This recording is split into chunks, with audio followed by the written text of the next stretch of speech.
If you are using Restream or live streaming to gather your 4,000 watch hours, this video can actually save you from getting your monetization rejected.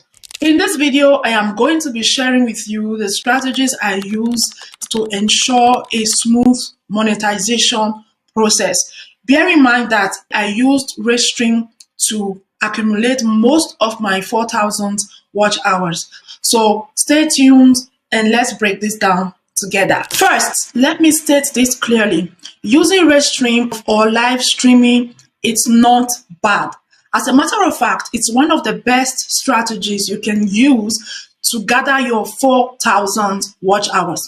But the problem is there are some mistakes we are making, and we have to realize that in 2026, YouTube is looking beyond the numbers. They are looking beyond you hitting the monetization milestone of 1,000 subscribers and 4,000 watch hours. They are now looking into the structure of your channel, your history, your channel behavior, like everything going on in your channel is now being reviewed critically and strictly before they approve you for monetization. So this is the reason why you want to watch this video to the end, so that you can implement the exact strategies I implemented to ensure that I did not have any problems at all when it was time for me to apply for monetization. Now, let me quickly highlight what I did differently. So initially, when I started posting on this channel, I was not getting so much views. So it was really challenging to gather those 4,000 watch hours.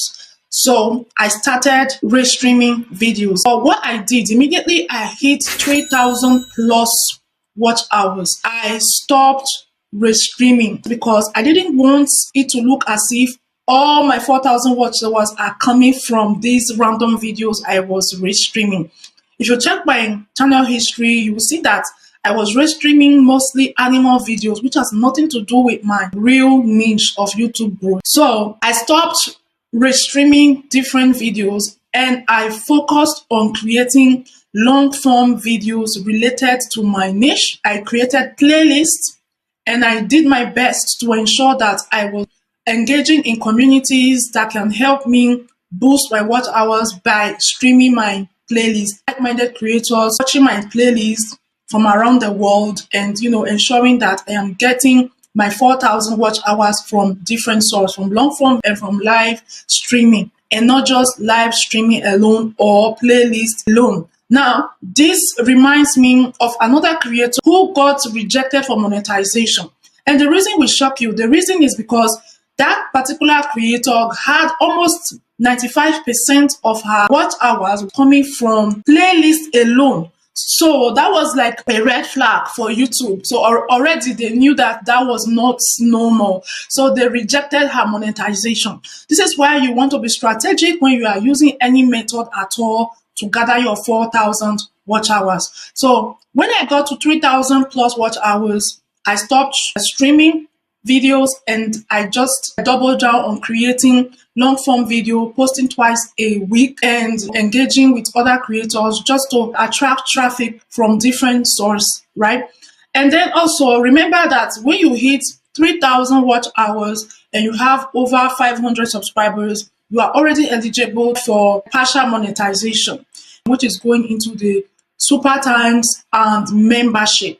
So guess what? When I hit that milestone, I didn't just rush to go and apply. I waited. As a matter of fact, I waited for almost 2 months before I even thought of taking that step to apply for that initial monetization before the full monetization later.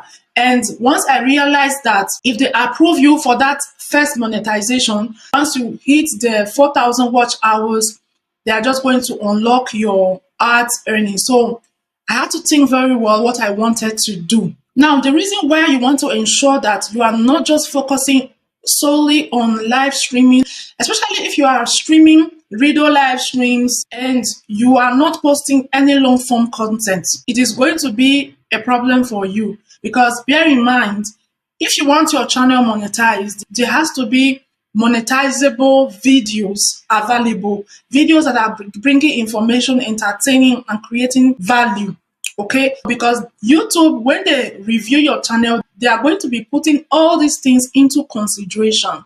So you cannot afford to just be streaming random videos that has nothing to do with your long form content and then go ahead and apply for monetization. That would be a risky thing to do, because YouTube now goes into your history. They check your channel behavior, they check everything they check. So you have to be mindful. Now, the second thing I did before I hit that apply for monetization button was to clean up my channel. Now, the worst thing you can do to yourself is to work so hard for months, if not years, and hit that monetization milestone. And then because you are excited, you hurriedly go and apply for monetization. And at the end of the day, you get a negative feedback. So once you hit that monetization milestone, take a deep breath. Yes, you can be happy, but don't just go and start to apply for monetization. Rather, do this step 2 I did, which is to clean up your channel. So when I say clean up your channel, go from the very first video you posted, all your live streams, even your short video, everything. Go and take a look at it one by one. Ensure that you are not violating any policy in any way. Ensure that you are not using any type of music that could potentially give you a copyright strike. Ensure that your titles, your metadata, your thumbnail are not clickbaiting. Ensure that they are not misleading, because right now in 2026, YouTube is not joking at all when it comes to metadata, clickbait thumbnail, clickbait titles, misleading title, misleading description. They are not joking at all. So what you want to be doing is to ensure that you are cleaning up your channel before applying for monetization. If you have videos that have sound in it and you are not sure if that sound is copyright free or whatever, just go and mute that video. At least you've already gotten the views you needed or the watch hours you needed. So you are not really looking for that view right now, but rather you want to ensure your channel is in a clean state, so that when you apply for monetization, you can confidently be sure that they are going to approve you. All right. And if you are doing anything like a reaction video, compilation video, you have to make sure you are doing this cleanup very well. If you are not sure, find someone that can help you, someone who is experienced, someone that can take a look at your channel and see red flags immediately. You can also go to your YouTube Studio dashboard. On your content dictation tab, you can see if there is any reuse content violation there, if there is anything at all that needs your attention. Also, go and check your emails. Check if you got any emails from YouTube warning you about one thing or the other. Make sure that before you hit that apply for monetization button, you have done your best to ensure that your channel is clean. If you are not sure about a particular thumbnail, better you change it to another thumbnail that you believe suits what YouTube wants from you. Okay?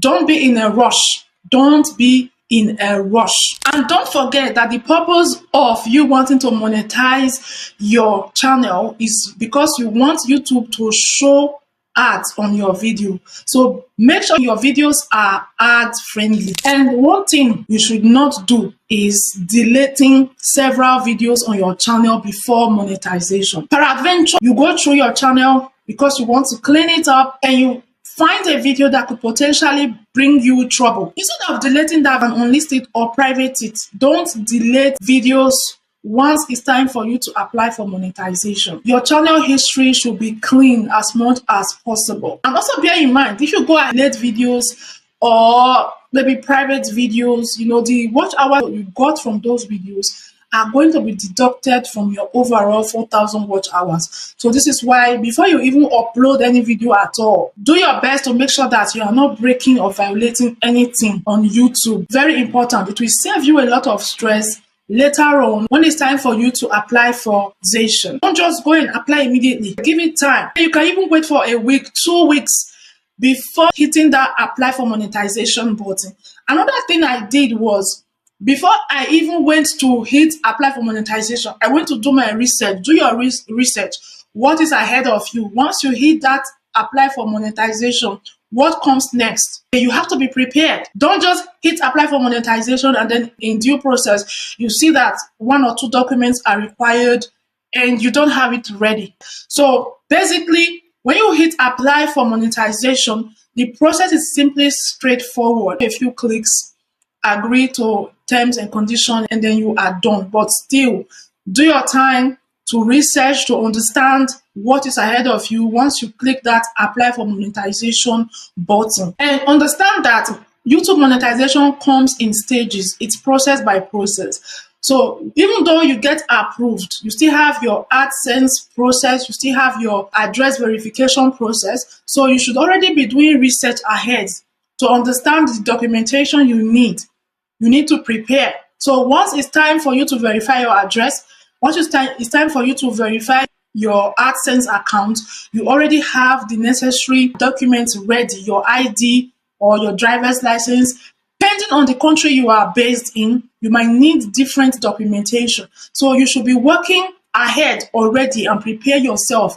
In case you might have 1 or 2 challenges with 1 or 2 documents, you can already start putting them together. Basically, this is how I was able to monetize this channel without any problems at all.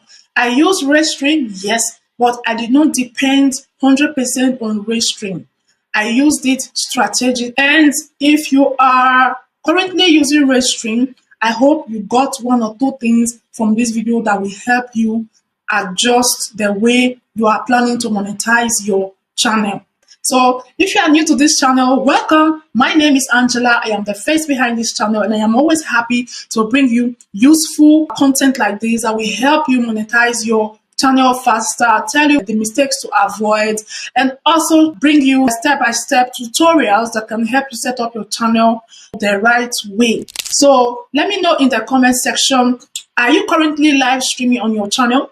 What type of content are you streaming? Is it related to your long form content? If the answer is no, please do well to also focus on streaming content related to your long form content, because if you are streaming random content and your actual niche is different, you are building a divided audience. And in the long run, what is going to happen is that your long form videos are going to suffer because you are not going to be getting the views, especially if you are getting more views on your live streams and what you are streaming is different from your long form video. It can affect your channel later on. Even though you monetize later, you will still feel the punishment later. Please do well to like this video, comment, share, so that other creators can benefit from this video. Thank you for watching, everyone, and until next time, bye bye for now.